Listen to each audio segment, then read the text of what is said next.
Viu o podcast? Estamos aqui com Ari Novaes, esse cara aqui, baiano, compositor, cantor, foi executivo das maiores gravadoras do mundo, tipo CBS, EMI Odeon, Central Park, empresário. Ari, muito obrigado.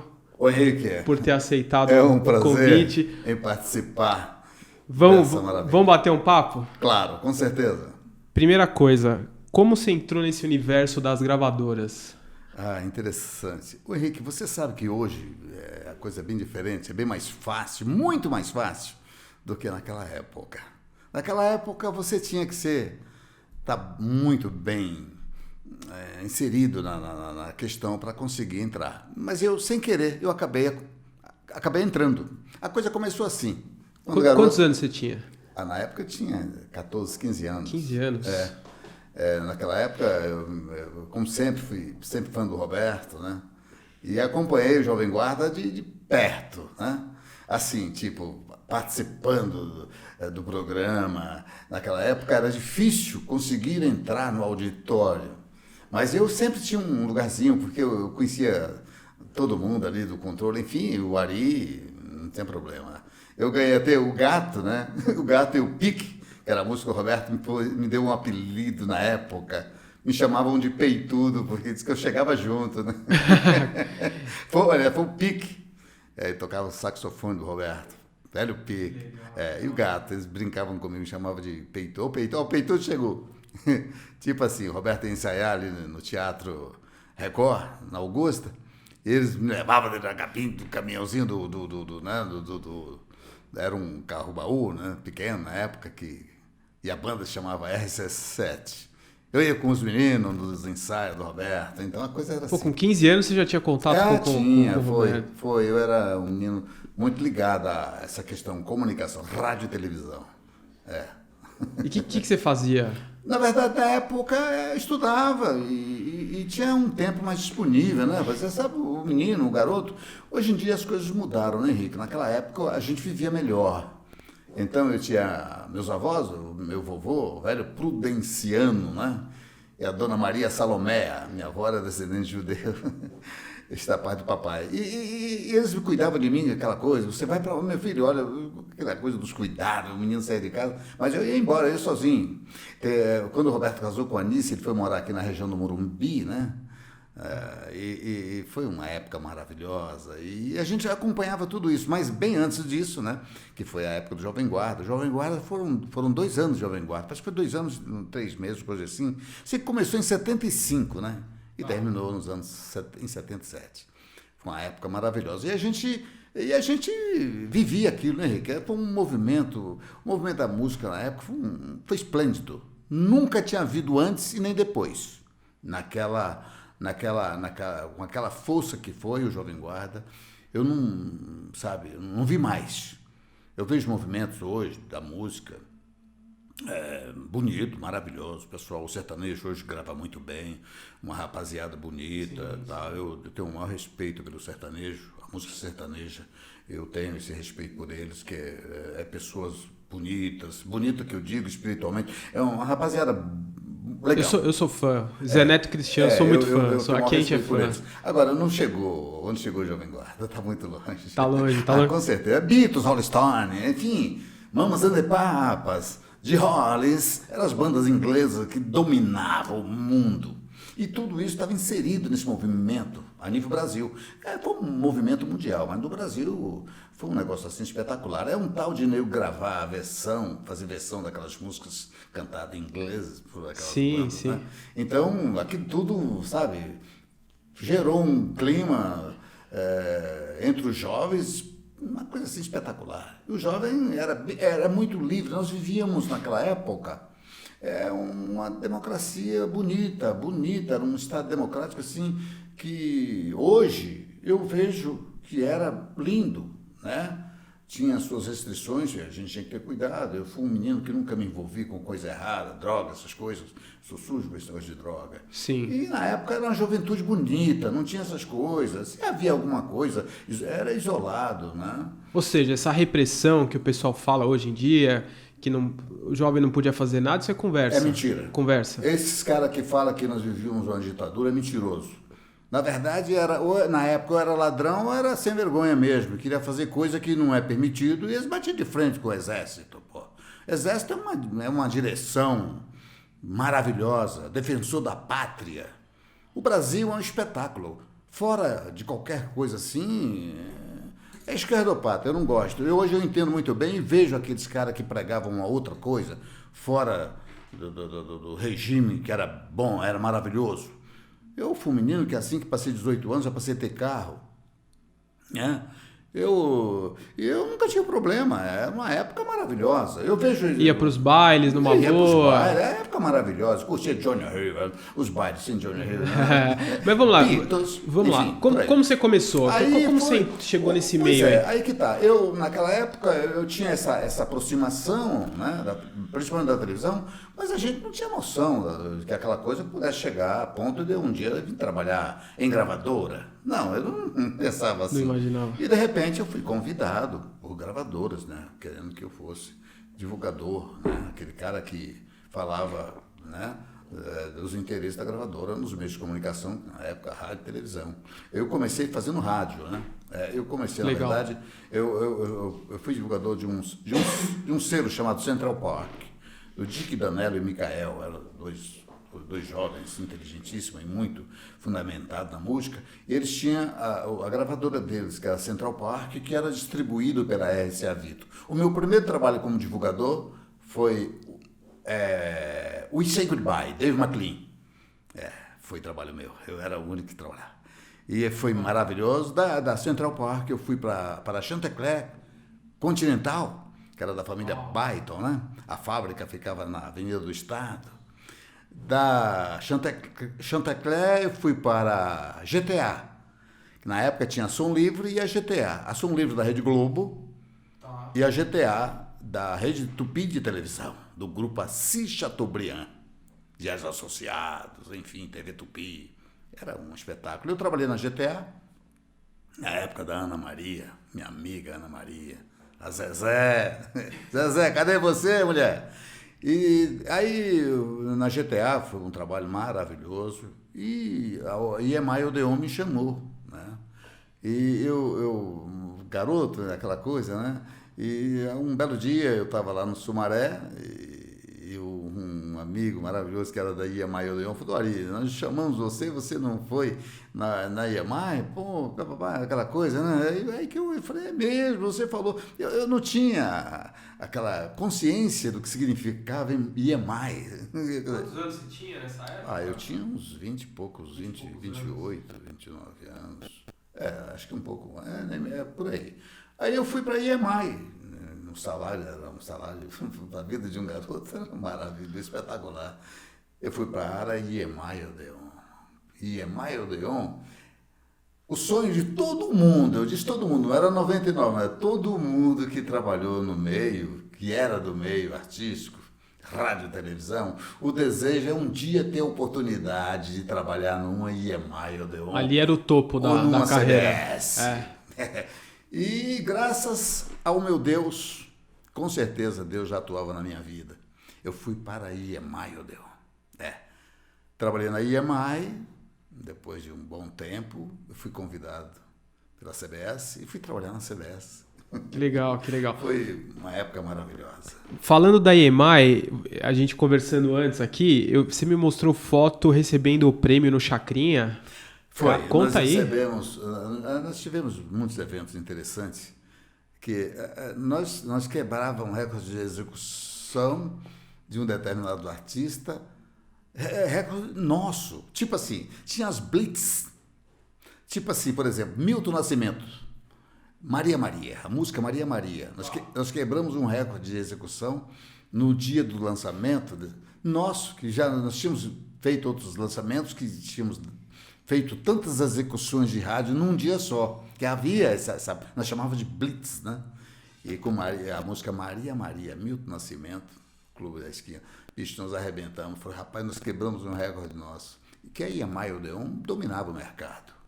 O cast da EMI era monstro, era um negócio assim, O nacional era muito forte, o internacional dava um banho, né? Era loucura. De Beatles, vai você dizer? Beatles, de Harlem, era muita. Eu vou ter que ficar falando aqui. Você acha que, como muitas pessoas falam, a década de 70 foi a década de ouro da música? Foi. A década de ouro da música, ela começou nos anos 60, né? Quando surgiu Elvis Presley, já foi Johnny River, essa aí foi um movimento espetacular, cara. Ficou na história. Isso começou, o Elvis me parece que começou nos anos 58, e os anos 60 arrebentou. A Aretha Franklin é 60? A Aretha Franklin foi 70, ela estourou mesmo de 70. 70. Né? Era isso nos anos década de 70. O Michael Jackson. O Michael Jackson veio para o Brasil, na época do Jackson 5, ninguém conhecia eles. Eles estouraram mesmo. Começou a estourar no Brasil. Depois é que virou o sucesso do mundo. Essa é a grande verdade. Era um selinho, para você ter uma ideia. A gravadora que representava o Jackson 5 era um selinho. Depois é que foi para a Motown. E depois foi para a CBS. Mas era um selinho. Né? Eu me lembro bem, tinha o nosso amigo Moacir Matias, que faleceu acho que um ano atrás, meu amigo. Esse aí um dia teve uma história interessante, o Moacir falou assim: olha aí, escuta, bicho, eu tô com uns neguinhos aí. Na época podia falar neguinho, né? Não tinha problema. Se bem que neguinho não quer dizer nenhuma ofensa. E era para mim ir com ele, para ajudar. Ele ia pegar a banda Jackson 5. Eu fui com ele. Eu não sabia, ninguém conhecia, né? E caramba, meu. O Germany, o Michael. Exato, o Michael Jackson ele atravessava a Avenida Ipiranga, que eles ficaram no Rio Hotel, ali na Ipiranga, ali em cima. E, bicho, foi uma coisa. Só que Molequinho. Eu me lembro que o Michael atravessou Ipiranga umas 2, 3 vezes. Eu falei, Moacir, calma, atropelar esse neguinho, rapaz. Foi, rapaz. Olha aconteceu só. Isso, cara. Plena Avenida Ipiranga. Contando isso, dá a impressão que é mentira, mas nós vivi isso. Que legal, cara. Nós saímos ali da galeria, aquela galeria que tem na Avenida Ipiranga, né, até o Rio do Hotel, lá em cima, no final da Ipiranga, ali, quase em frente à Igreja da Consolação. Sei. Ali eles ficaram hospedados ali, né, no Rio do Hotel. E aí teve essa parte toda, aqueles meninos... Depois o Michael Jackson virou um mega astro. Você tinha história pra contar, né? Pô, eu vi esse moleque. Explodiu, Bim. Isso aconteceu justamente em 70, 71. Aí ninguém segurou mais. Aí o Michael, de repente, ele passou a gravar sozinho, né? E foi por aí. Só que as coisas, de uma certa forma, esse movimento... essa coisa, esse auge, essa potência musical, esse movimento, ele continuou até os anos, nessa pegada, até os anos 80 e pouco, veio assim, sabe? Os anos 70 foi espetacular. Roberto Carlos vendia disco como água. Roberto é Roberto, cara, não vai ter mais Roberto. São nomes que, com certeza, para mim, essa certeza é minha. Não vai haver mais. Apresentador de televisão, senhor Cenoura Bravanel. Esse cara, eu vi ele na época que o apelido dele era o Peru que Fala, cara. O senhor vendia os produtos Cruz Azul. Ele vai, se isso chegar ao conhecimento dele, ele vai dar risada. TV Strauss. Aquela de ser leitor de canal. O senhor vendia tudo, cara. O senhor, ele sempre foi esse cara. O cara que... O Silvio é esplêndido. Não vai ter mais o Silvio Santos, cara. Não tem substituto. Não tem. Eu também. Tem gente que fala que todo mundo é substituível. Eu discordo dessa... O outro cara é o negão, o Pelé. Não vai ter mais Pelé. Exatamente, né? Não tem... Faz um outro Ayrton Senna aí. Não tem, né? Faz um outro Pelé. Não dá. Não tem. O Roberto Carlos. Não vai ter mais Roberto Carlos. Não vai ter... Eu sei que tem um monte de neguinhos que acham que chegou próximo ao Roberto. Não passou nem na cidade mais próxima. Roberto é Roberto, cara. Até hoje. Jovem Guarda, nessa época, foi... Eu sei, os caras que fez Jovem Guarda, que era Jovem Guarda, a gente lembra muito bem. Martinha, Ed Carlos, Bob de Carlos, Danny Dino, Renato Seblucaps, é muita gente. Gerra Adriane. Não vou falar de Vanderlei Erasmo, porque isso aí e Roberto era o trio que mandava no Jovem Guarda, era quem apresentava o Jovem Guarda, eram as figuras, sabe, linha de frente. Era muita gente, até legal, é pena eu não lembrar de todo mundo agora. Tipo assim, né? Evinha, Trio Esperança, tudo isso foi Jovem Guarda. Que mais, gente? É muita gente, pra se lembrar. Valdirene, já falei da Martina, é muita gente. Mas você que conviveu com esse pessoal aí, o Tremendão, tem alguma história engraçada, alguma coisa que você nunca contou? Olha, que naquela época, rapaz, era assim, todo mundo naquela correria, Jovem Guarda era uma loucura. Então ali, quem estava plugado naquele movimento, via coisa, aquela loucura, era loucura. A juventude não media esforços para ver o ídolo dela. Nego, você tem uma ideia, eu vi uma cena, rapaz, os carros saíam dentro do teatro ali, aquele povo tentava segurar o carro, estava saindo com o artista, faziam uma rede para segurar o carro, porque o artista que eles gostavam estava dentro daquele carro, ele estava saindo, tinha que sair. Era loucura, rapaz, era loucura, era loucura. O público, a televisão, de uma certa forma, era uma novidade, e os ídolos, aquele povo, era mais novidade ainda. Então, por uma época, por isso que eu estou te falando, não vai haver mais. Foi uma coisa assim que marcou muito na minha vida. Hoje eu gosto muito, curto muito flashback. Ainda um dia desse eu estava num lugar, né? Eu gosto muito de dançar. Aqui nos Jardins, uma casa maravilhosa. Eu estava lá e aí pintou alguma coisa assim, uns balanços interessantes, né? E aí eu estava dançando e vi um garotão lá que depois ele falou para mim que ele era médico. Eu sou médico, você dança muito. Eu falei, você curte essa música? Como se dissesse assim, essa música não é da sua época. Eu falei, isso aqui é da minha época. O pai dele falou, essa música é da época dele. Ele que conhece agora, né? Ele conhece agora. Eu falei, não, isso aqui é da minha época, por Rolling Stone. Eu falei, por você dança rock demais, cara. Eu falei, é da minha época, eu sou da época do rock, né? Então a gente viveu essa época do rock. O rock é rock. O rock é um estilo de música assim que domina o mundo, não vai morrer, não tem como. Né? É uma loucura. O pessoal da sua geração fala que a música dessa época era muito melhor. Você acha que isso é saudosismo ou era melhor mesmo? Com certeza era melhor. A música, ela é claro, em toda época tem música boa. Eu hoje vejo coisas novas que saem aí, eu tenho que aceitar que é maravilhosa, e realmente são. Mas eu às vezes me pergunto, uma época que os compositores, os artistas, compunham músicas que mexiam com o sentimento humano do planeta. E essas coisas, gente, não é por um acaso. Eu percebo que o ser humano tem dificuldade para entender por que tal coisa aconteceu. Eu não tenho essa dificuldade. Essas coisas tinham que acontecer porque nós precisávamos de motivo para viver. Alegre, entretenimento é uma coisa que faz parte da vida humana. Eu me lembro que esses movimentos que rolou desde os anos 60, Neil Sedaka, enfim, outros, o próprio Elvis Presley, muitos e muitos nomes, foi uma inicial desses movimentos seguinte que explodiu. E foi assim.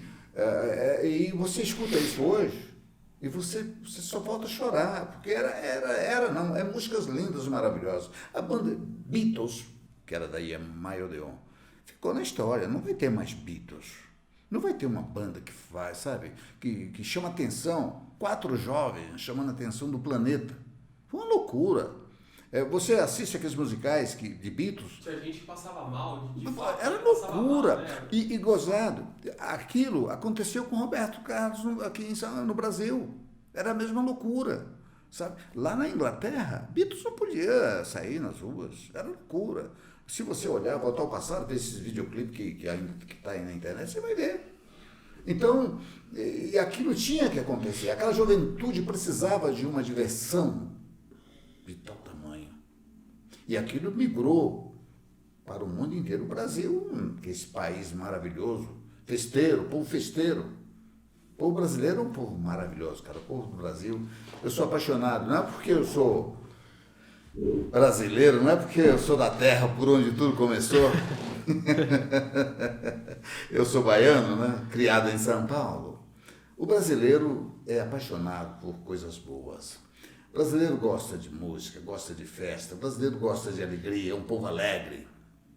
O brasileiro é um povo que eu acho que no mundo não tem igual a gente, assim, nosso jeito de agir, a simplicidade, a forma como a gente vê as coisas. A gente é um povo que ama, nós gostamos de amar, nós gostamos de ser sério.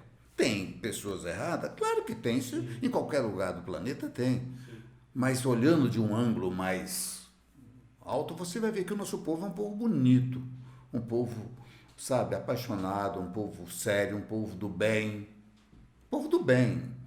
É difícil você ver de outra forma, porque quando você olha o cidadão, filho dessa terra, você vê que é um povo, que é gente boa. Agora, claro, tem as coisas erradas. Ultimamente a gente vê muitas coisas estranhas que não é a origem do Brasil.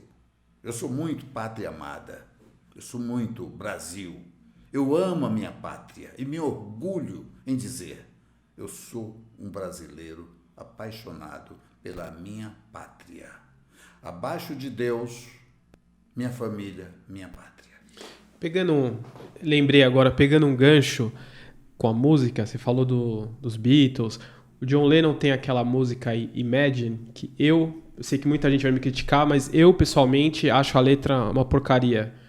É de uma utopia que fala do mundo sem céu, sem religião, sem inferno. Eu não me pega essa música. E isso que eu ia te perguntar, você, nos seus valores, você acha importante ser patriota, defender a cultura do país, a língua? Posso citar um exemplo? O cara que não ama a sua pátria é que nem um filho que não ama seus pais. É exato. É maldito. O cara não ter respeito com os pais, não ter respeito com a sua pátria, não dá importância para essa importância tão sublime. Ou é louco ou coisa assim. Eu não permito que alguém venha falar dos meus pais, muito menos da minha pátria. Me fere. Eu não aceito. Isso está se perdendo, né, com a juventude, esse sentimento de pertencimento a um lugar, a uma cultura, né? É verdade. Eu vejo hoje uns malucos, eu chamo isso de esquerdopatas, promovendo situações tão desgraçadas que desnutre o cidadão de caráter. Principalmente se ele for fraco de espírito. Ele é levado por essa avalanche maldita. Eu odeio qualquer coisa que bate contra a minha pátria. Eu não cheguei a servir o exército, não, eu sou da categoria 49, eu não servi. Fiquei triste, porque eu queria servir o exército. Porque é um orgulho você saber que serviu a sua pátria. Eu não servi, mas eu tenho um respeito às Forças Armadas do meu país. Aliás, por falar em Forças Armadas, a nossa garantia com certeza está com eles. Que eu desafio quem quer que seja, da onde quer que venha, mexer com o meu patrimônio, com a minha pátria. Não admito. Eu não aceito mesmo. Isso está na minha vida. Porque o Brasil é lindo, é maravilhoso.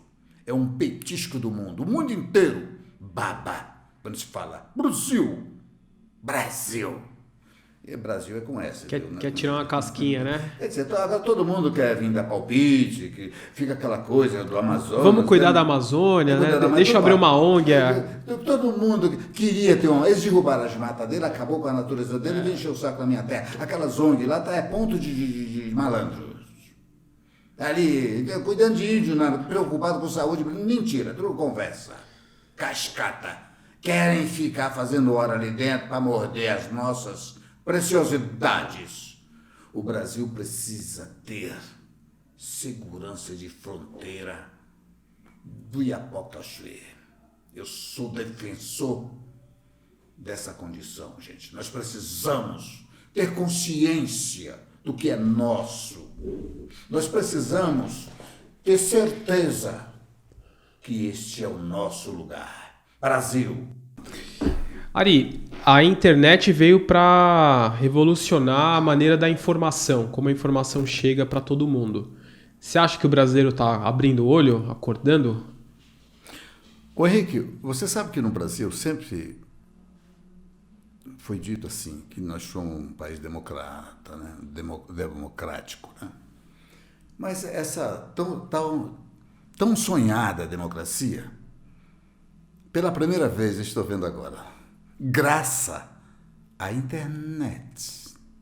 A internet liberou geral. Hoje o cidadão, todo cidadão, tem uma TV de bolso, que é o celular. E os caras mal acostumados, esses caras mal acostumados do nosso país, esses politiqueiros, e aqueles que não deveriam estar fazendo política, estão passando mal. Porque eles estão muito mal acostumados em fazer o que bem quer e não ter que dar satisfação para ninguém. Ficava o dito por não dito. E hoje tem resposta, porque a internet realmente democratiza. E os caras estão com medo, porque estão tentando a todo custo regular as redes sociais, né? A todo custo. Quem deve só tem que temer. Principalmente os viciados em tanta corrupção, safadeza, indecência do Iapoque ao Chuí, que sempre houve em nosso país.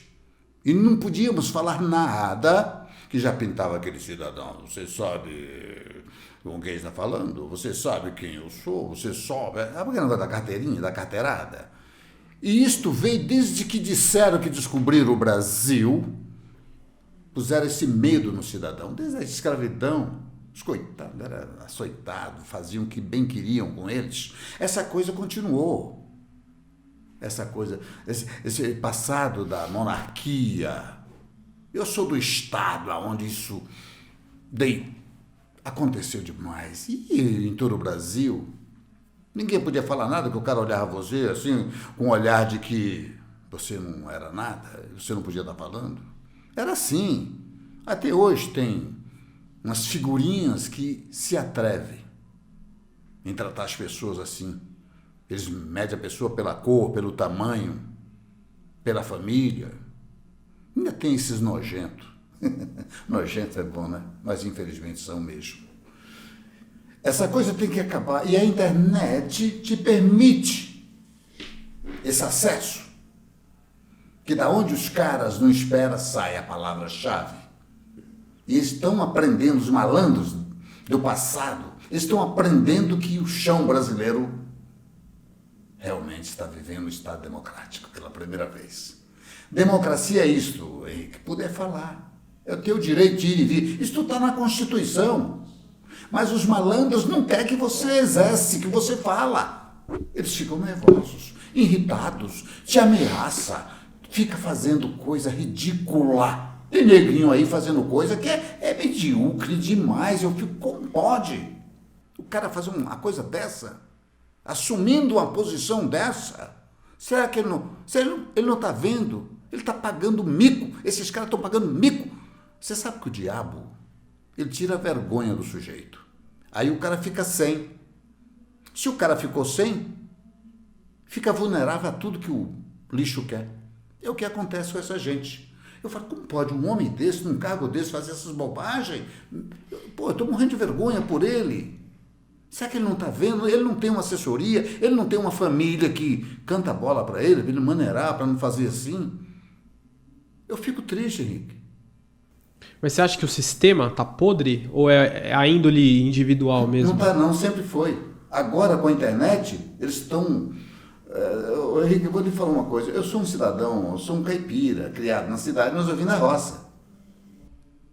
Meus avós, parte da mamãe, mexia com gado, fazenda, essa coisa toda. Por parte do papai também, tinha as terras dele, não sei o tamanho que era, sei que eles tinham fazenda, era coisa de café, os animais de pobre, que é a ovelha, é aquela vaquinha para tirar o leite da manhã, essa coisa a gente tinha. Os cavalos, o cavalinho, que seria o transporte, isso a gente tinha, isso é pai do papai também.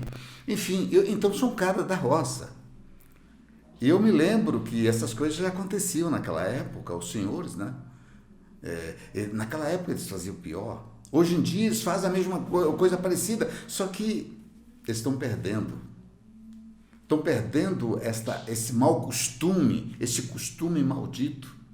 E eles estão passando apurado agora. Eles estão se sentindo mal.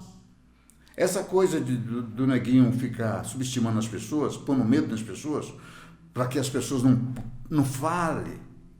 Não fala o que ele tem necessidade de falar. Isso é uma covardia, bicho, é um ato desumano, tanto quanto a escravidão tão comentada do passado.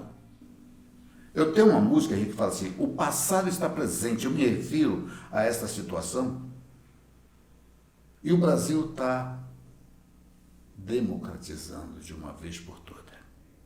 Engraçado que as pessoas têm muitas vezes isso fica confuso, né? O que é democracia? Se perguntar para 10 pessoas, 8 vão dizer que democracia é poder escolher entre uma coisa e outra. Mas, lá dos gregos, na etimologia do termo, democracia significa divisão de poder e não concentração de poder, né?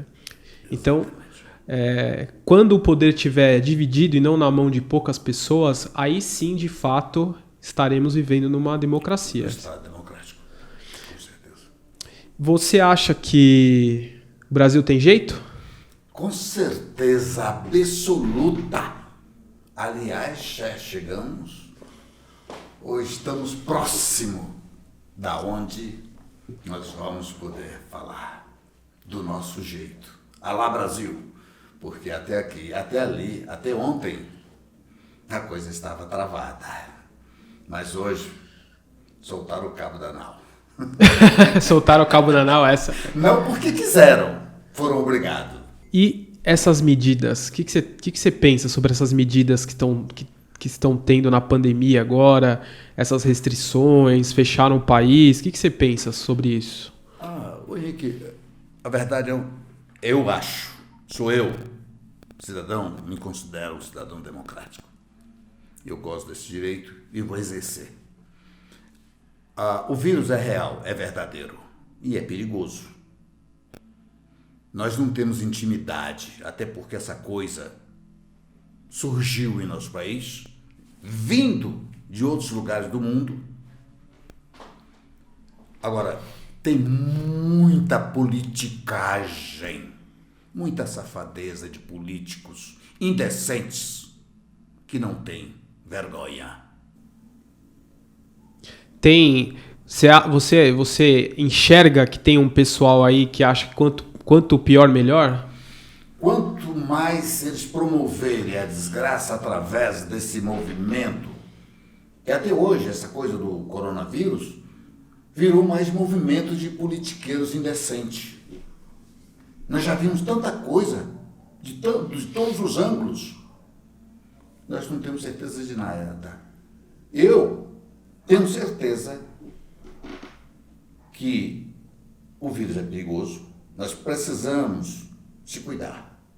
Precisamos ter, pelo menos, noção do que temos que fazer para nos livrar dessa coisa. Mas do que não podemos é nos empanturrar de mentiras de politiqueiros, que nem uns tem aí, famosos, que são os verdadeiros esquerdopatas, aproveitando o momento para se promover para isso ou aquilo. Eles querem, uns querem ser presidente da República no futuro, outros querem ser governador, outros querem ser não sei o quê. Uma safadeza generalizada. É ridículo. E o nosso povo precisa ter consciência quem são esses malandros. Porque as urnas precisam ser conferidas. E nós podemos fazer isso.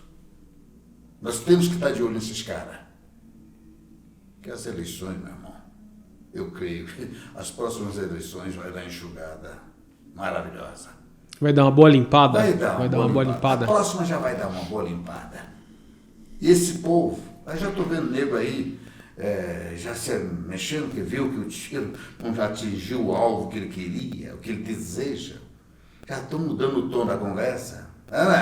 Tem muita gente com foro privilegiado aí que vai perder que tá com medo, hein? Essa coisa de foro privilegiado também é bem da época da monarquia. É bem na época dos senhores do passado. Isso é ridículo, rapaz. Foro privilegiado, meu irmão. Isso aí, qualquer cidadão, por mais tolinho que ele seja, Ele vai ter sabe, vai ter um mal-estar. Por que foram privilegiados? Por quê? Para quê? Se somos iguais perante a Constituição, por que essa diferença? Pois é, né? Eu também não entendo. Não dá. Então, gente, isso é importante que o brasileiro aprenda isto e vive isto e cobra essa mudança urgente. É uma necessidade. Somos iguais. Vamos ser decentes, porque assim se faz justiça. Fora disso, passa a régua. É eu que acho isso. É meu direito. Eu penso assim, sou assim. Se você tivesse que dar um conselho aí pra essa molecada, eu digo molecada, pega até o cara de 40 anos, não importa. Que você daria de conselho pra esse pessoal que acha que o Brasil não tem jeito, que tá meio decepcionado, tem gente que já pegou as malinhas e foi embora? Não se envolvam com coisas erradas. Se estiver envolvido, muda. Porque, com certeza, Deus é para todos. É só querer. Não desista.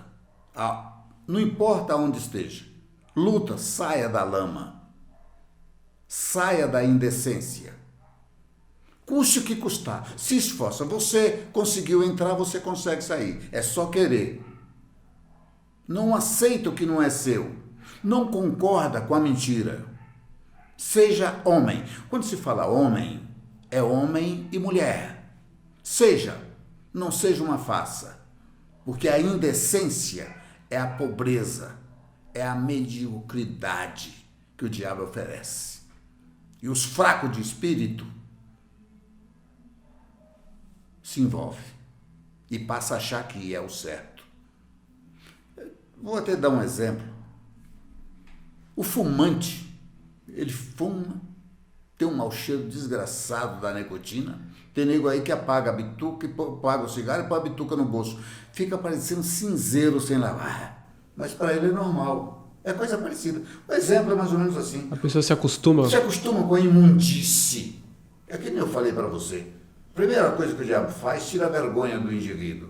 Aí ele ficou sem, parceiro. O lixo enfia todas nele.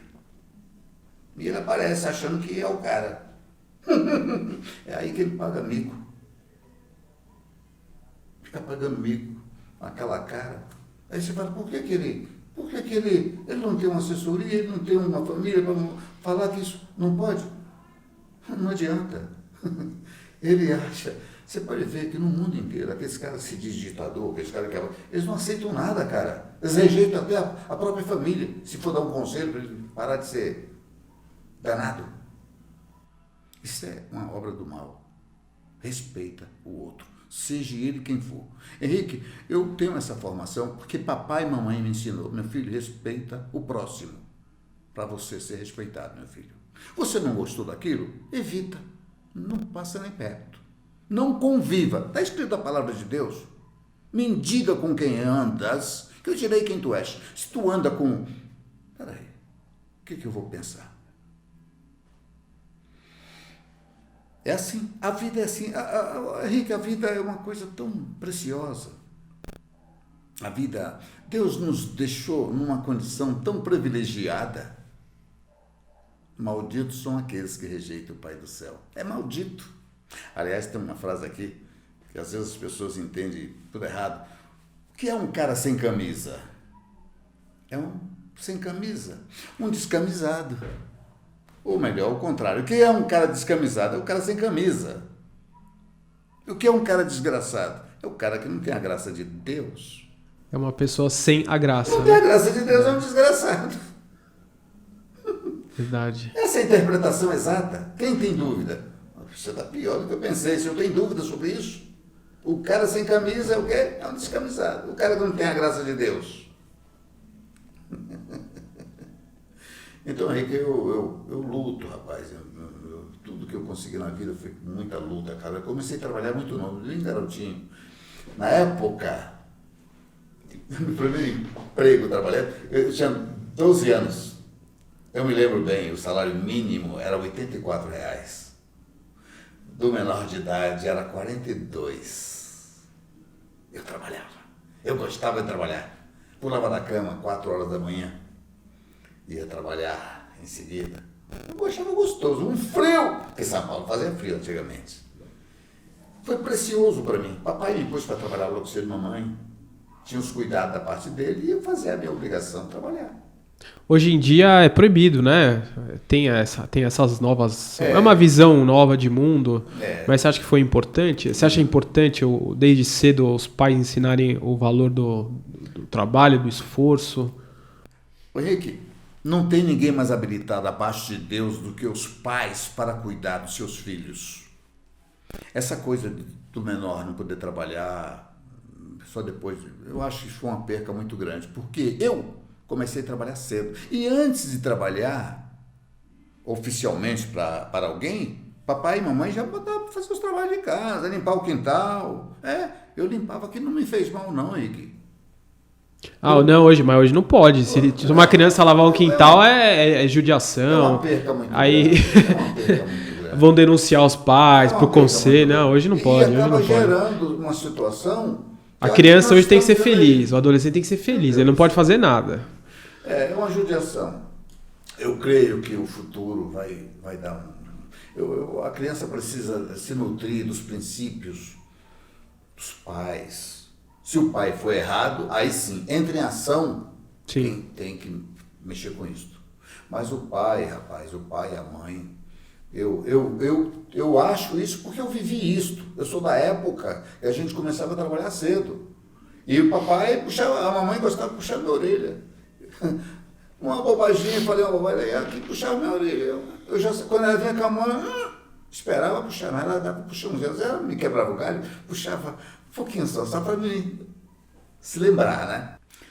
Então você vê que é que nem o passarinho tem os filhotinhos. Ele é que ensina. São animais. Os irracionais e o racional. Esse segmento não podemos desprezar, gente. Pois é, então, mas a gente até tocando aí tocando no assunto sobre educação, até o nosso slogan aí do MEC era Pátria Educadora. Você acha que os pais estão jogando muito essa responsabilidade nas costas da escola e na escola dos professores e não estão educando os filhos? Infelizmente, virou uma fábrica de pais e mães acomodados. Empurra essa responsabilidade para o coitado do professor, professora, que eles, coitado, com 40 alunos numa sala de aula, vai ter dificuldade, por mais que eles façam o seu trabalho como professor da melhor forma possível, mas vai ser a desejar. Isto é eu que acho, viu, gente? Eu acho que papai e mamãe tem que estar inserido nesse ensino, essa coisa, aprendizar, ensinar, enfim. Porque a ausência dos pais vai atrapalhar o profissional do ensino, o professor, enfim. Ele vai ter dificuldade porque essa criança vexuca de tal forma que complica a situação para o professor. Eu fico às vezes com pena do professor, vejo os professores humilhados aí, coitado, aluno batendo no professor. Tem professor apanhando na cara, né, de adolescente. Olha, Henrique, isso não podia estar acontecendo. Agora, os peritos que estão aí, que mandam no sistema, eu não sei o que está acontecendo, não sei. Eu falo isso como cidadão, filho dessa terra, que ama a minha pátria, que gosta das coisas certas. Eu sinto, eu estou falando, eu não sou conhecedor, eu não tenho digo assim, eu não sou um perito nos conhecimentos, no segmento, mas eu tenho noção, gente. Eu acho que tem alguma coisa errada, que tem que cuidar disso urgente, porque a criançada estão nascendo, estão crescendo fisicamente e precisa de saber. E é que nem um leite materno. Tem tudo a ver, né? A criança que não toma um leitinho materno na inicial vai fazer falta para ele no futuro. Eu me lembro que a primeira vez que eu fui no dentista, né, que eu tenho uma dentição, um dente é muito forte, e o dentista, quando ele pôs a maquininha lá, que eu não gosto daquela maquininha, no dente, ele falou, nossa, seus dentes, nossa, parece dente é muito forte. Eu falei, eu mamei muito, a mamãe me dava muito leite. Eu me lembro quando eu mamava, que eu mamei até mais ou menos 1 ano. Olha, a partir de 1 ano eu me lembro de tudo. Tudo! A mamãe 1 ano, eu disse 1 ano. Ainda teve um determinado momento que eu falava de umas coisas, a mamãe falou, mas como você lembra, meu filho? Eu lembrava de tudo ali. E ela chamou meu pai Adelino, meu papai chamava Adelino. Adelino, vem cá, olha o que ele está falando. E o pai sabia daquelas coisas, realmente. Isso depois de eu já ter meus 8, 9 anos, ouve essas coisas. Ou seja, porque isso veio de papai e mamãe. É por isso que eu te falo, é um negócio que as pessoas têm que pensar sobre isso. Papai e mamãe abaixo de Deus é fundamental na vida daquela criança, gente. Não pode tirar os deveres de papai e mamãe, não pode. Até porque papai e mamãe, abaixo de Deus, são os que mais têm que amar seus filhos. Maldito é o pai e a mãe que não ama seus filhos, sabe? É maldito. Eu sei que hoje tem tantos pais e mães que não amam seus filhos. Por quê? Eu não sei, sabe? Tem alguma coisa errada. Fim dos tempos, né? Fim do tempo. Cara, eu vejo, bicho, me dói. Eu sou apaixonado por criança, gente. Toda criança parece com meus netinhos. Neto, na vida de um ser humano, é a preciosidade abaixo de Deus. Eu tenho meus netos. Hoje eu tenho 12 netos. 12 netos? Tenho 12. Caramba. Cada um mais bonito que o outro. É lindo. Nossa, é coisa de Deus. Você nem imagina. E eles me amam, eles são loucos por mim. Vovô chega, meu Deus do céu, Jesus. Tem uns que moram longe. Eu tenho uma neta que mora na Europa, né? Ela nasceu lá, é espanhola, ela nasceu nas Ilhas Canárias, né? E, enfim, minha filha mais velha mora lá já há muitos anos, enfim. Tem outros que moram mesmo aqui em São Paulo, mas em lugares distantes, que dificilmente eu vejo meus netos. Mas tem aqueles que, desde que saiu da mãe, foi com a minha presença, eu estou com eles em todos os momentos. E eu vejo como eles são com o vovô, que outros também faz parte. Quando eles ainda existem, vovô e vovó. É uma coisa que é precioso, gente. Qualquer coisa que venha mudar esse segmento é loucura. Eu penso e estou consciente dessa verdade. Quando eu vejo as pessoas fazendo tais coisas, não, que o professor, que não sei o quê, papapá, eu acho isso, jogar toda essa responsabilidade na mão do professor, eu acho isso uma grosseria tão danada que eu não sei por que não vê. Não sei. Qualquer um vê, não. A criança tem que ir para a escola, desde o jardim, já com uma base do papai e mamãe. É que nem um leite. Ali atrás. O leite materno. Claro, tem mãe que não tem um leite. Tudo bem, é uma exceção. Sim. Agora, quando a criança tem e toma esse leitinho materno, é uma glória. Aí ninguém segura, né? Ninguém segura, rapaz. Mas legal, não tem a mãe, tem muitas mamães que não conseguem ter o leite, não, uma questão até por um motivo ou outro, tudo bem. Mas quando pode amamentar seus filhos, oh meu Deus, qual é a mãe que se preza que não tem prazer em amamentar seus filhos? Eu venho dessa ordem, né? Materna, paterno, vem de Deus, com certeza. E olha, mamãe teve 15 filhos. 15? E eu 11. Caramba. E foi assim, Henrique. Mamãe amamentava aqueles filhos, tinha cuidado, ela se alimentava com aquela alimentação adequada para gerar o leite, porque tem essa coisa, né? Eu me lembro dessas coisas, eu ser o mais velho dos filhos. Então eu vivi isso com a mamãe, eu vi o cuidado da mamãe, eu não posso comer isso, pode atrapalhar no leite e tal. Ela tinha um cuidado, mamãe tinha um cuidado incrível. E meus irmãos cresceram todos, graças a Deus, muito legal. Por isso que eu falo de alguma coisa que eu vivi. Eu falo de uma coisa que eu vivi. Né? Você é o mais velho de 15? Eu sou mais velho, 15? Sou primogênito, papai. Primogênito. É muito bom. É muito bom, mas falando agora de família, que loucura. Você sabe que o mais velho, ele vê todo mundo, né? Aí, pô, meu irmão, que minha mãe, que eu e minha mãe. Vira referência, né, dos mais novos, né? A mamãe era muito agarrada comigo e vice-versa com ela. A mamãe, a gente era muito assim, sabe, impressionante. A mamãe saiu da Terra no dia 8 de setembro de 84. Meu Deus do céu. Eu ainda não tinha uma consciência da vida, eu era jovem, e como se não bastasse, eu era uma pessoa assim que... A gente era jovem, a gente pensava como jovem, aquele popular, aquela coisa, sabe?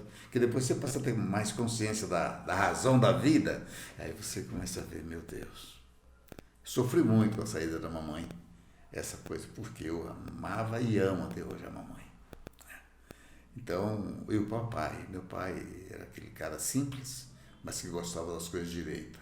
Coisa errada, eu olhava no papai, se eu tivesse atrasado, às vezes a gente ia para a escola, quando voltava da escola, atrasava um pouquinho, a gente tinha horário para chegar, bem.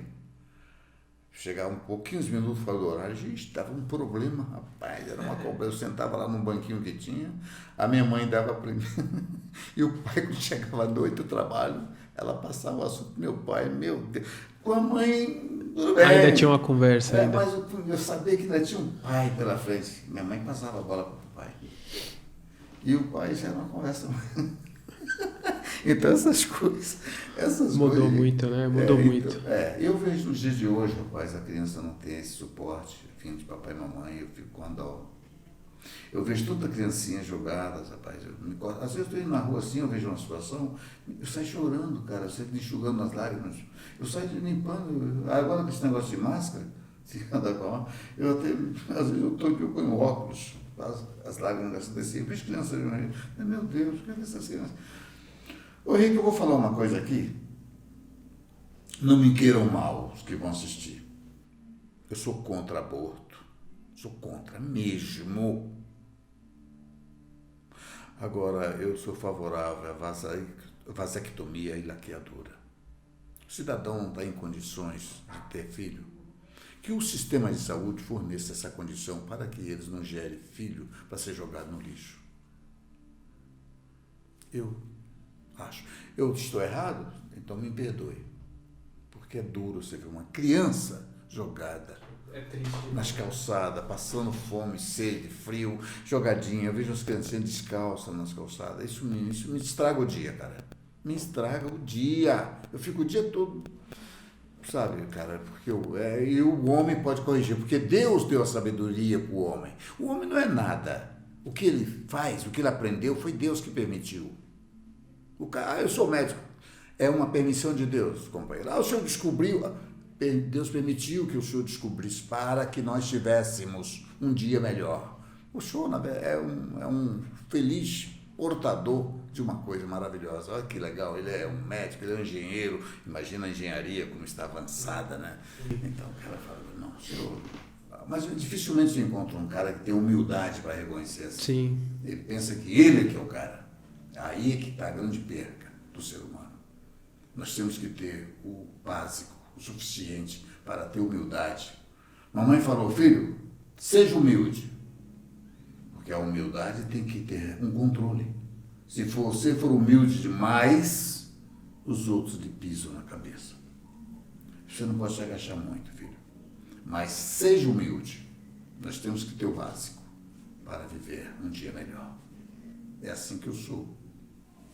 Eu acho que é por aí. Uau, que lição de vida aqui, que história bonita. Ari, obrigado por ter aceitado, por ter participado. Pessoal que quiser encontrar seu trabalho, você tem umas músicas você tem um CD gravado no YouTube, né? Eu tenho. Como que o pessoal te encontra? Passa suas redes sociais aí. arinovais@hotmail.com. arinovais@hotmail.com. Para o pessoal te achar nas redes sociais, no Facebook, como te encontra? Ari Osvaldo Alves de Oliveira.